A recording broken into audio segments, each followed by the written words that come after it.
Okay, so this is a tutorial on how to find your neutral alignment in the four-point kneeling starting position. A lot of people really struggle with four-point kneeling because of the proprioceptive level. It's not very easy to understand and know where your body is in space.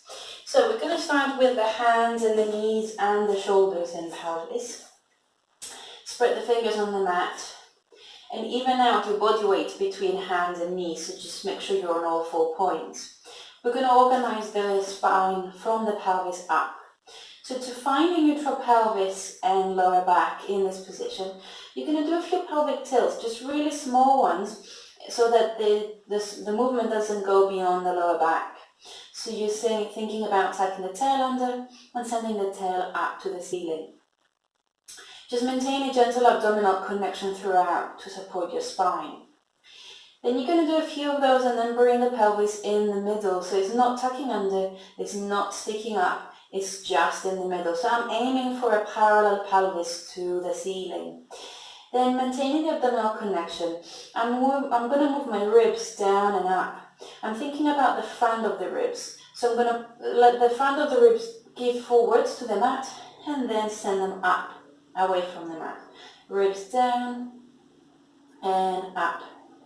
You can do it a few times, and then you're going to let the ribs go somewhere in the middle, so they're solid drawn away from the floor, but they're not pushing up too much.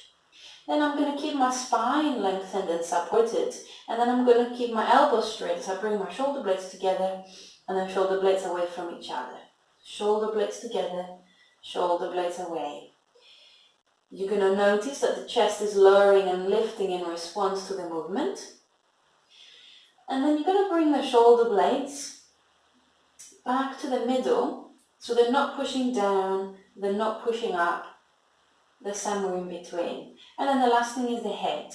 I'm going to do a chin tuck, it's like I'm trying to look at my belly button without moving my spine, and then chin forwards.